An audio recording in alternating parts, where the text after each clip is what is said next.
Bonaparte Ben oui. en Égypte, car il fut tenté par la conversion. Paraît-il, Dingue. nous avons le 26 Thermidor en 7, c'est-à-dire le 15 Ouais. août 1799, parce que ce jour-là, le jeune général Napoléon Bonaparte se trouve au Caire en Égypte. Eh bien, le 15 août, justement, il fête son anniversaire. Oui, il vient d'avoir 30 ans, happy birthday Napo, tout ça. Non, surtout, il écrit... Bah oui, Napo. Bonnat ou Napo? Bonnat.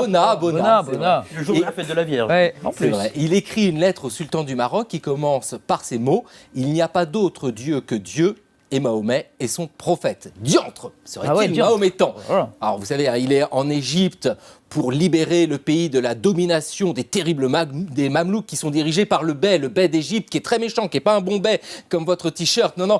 Et oui, on en était arrivé là. Ça vient de loin, ça. En vérité, Semaine. en vérité, il est là pour couper la route des Indes aux Anglais, et ce qu'il découvre oui. le fascine, l'islam. Alors, Napoléon est un enfant des Lumières. Les Lumières s'intéressent beaucoup à l'Orient. Et lui, il trouve dans l'islam une religion qui lui convient. Toujours en 1799, il écrit Moi, je suis musulman unitaire et je glorifie le prophète. Alors, bon. Vous n'êtes pas des oui, vous n'êtes pas des lapins de 6 semaines, vous doutez bien qu'il y a une perdront de l'année. stratégie politique là-dessous, c'est-à-dire qu'il veut plaire aux Égyptiens. Mais pas seulement, parce que longtemps plus tard, pendant l'exil à Sainte-Hélène, il est tout vieux, il a perdu le trône, et bien il continue de parler de l'islam et il dit que la religion de Mahomet est la plus belle des religions. Il rajoute même, je vous le lis dans le mémorial de Sainte-Hélène, après tout, ce n'est pas impossible que les circonstances m'eût amené à embrasser l'islamisme. L'islamisme, ce sont ces mots, mais voilà, c'est le mot de ce C'est temps-là. ainsi que l'on disait en ce temps-là. Voilà. Vous voyez ce qu'il dit à Gourgeot, à Sainte-Hélène, le 7 janvier 1818, je cite « Si j'étais resté en Orient, j'aurais probablement fondé un empire comme Alexandre en me rendant en pèlerinage à la Mecque, où j'aurais fait des prières et des génuflexions.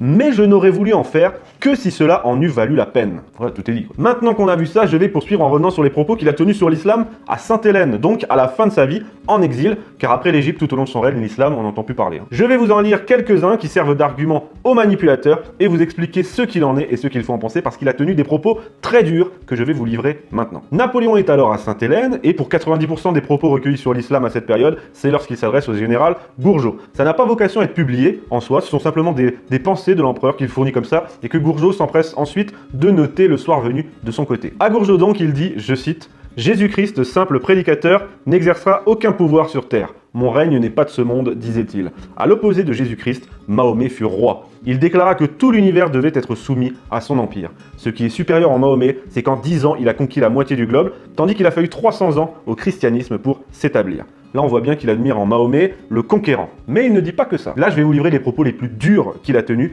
À Gourgeot, toujours, il dit également, et pour moi c'est le plus terrible, je cite, « Puis enfin, à un certain moment de l'histoire, apparut un homme appelé Mahomet. Et cet homme a dit la même chose que Moïse, Jésus et tous les autres prophètes. Il n'y a qu'un Dieu. C'était le message de l'islam. L'islam est la vraie religion.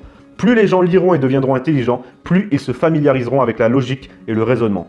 Ils abandonneront les idoles ou les rituels qui supportent le polythéisme et ils reconnaîtront qu'il n'y a qu'un Dieu. Et par conséquent, j'espère que le moment ne tardera pas où l'islam prédominera dans le monde. » Cette citation est absolument terrible, je le répète. Si on la lit comme ça, de façon brute, ça ne fait aucun doute. Napoléon est au pire musulman, au mieux très favorable à l'islam. Alors, que faut-il en penser? Eh bien, il ne faut pas se contenter de penser, mais de lire, justement, le journal de Gourgeot. C'est ça qu'il faut lire, parce que cette citation intervient dans un contexte très précis. Parce que juste avant de nous livrer cette phrase sur Mahomet et sur l'islam, eh bien, juste avant, il nous fait part de toute sa colère contre le pape et l'église de Rome. Napoléon, qui à ce moment en veut à la terre entière, revient sur sa vie avec aigreur auprès de Gourgeot, surtout car je l'ai dit, ce sont des confidences off. Et quelques lignes avant ce que je viens de vous lire, il explique que le christianisme a été récupéré, je cite, par un groupe de politiciens de Rome. Puis ensuite, il défend l'unicité de Dieu. Et pour défendre l'unicité de Dieu, eh bien, il prend Mahomet en exemple. Il prend l'exemple de Mahomet et de l'islam, dont selon lui, le message est simple et clair. Contrairement, toujours selon lui, au christianisme, dont l'unicité de Dieu aurait été bidouillée par des politiciens. Ça, c'est clairement son propos, et c'est clairement du Voltaire, dont Napoléon était un grand lecteur, et qui, Voltaire, considérait l'islam comme, je cite, un pur théisme, soit une religion qui n'a pas été dénaturée, soit, je cite Voltaire, la religion naturelle est par son conséquent la seule véritable. Je pardonne bien des choses, mais j'ai horreur de l'athée et du matérialiste. Comment voulez-vous que j'ai quelque chose de commun avec un matérialiste, avec un homme qui ne croit pas à l'existence de l'âme, qui croit qu'il est un tas de boue, et qui veut que je sois comme lui, un tas de boue? Oui, il existe une cause divine, une raison souveraine, un être infini.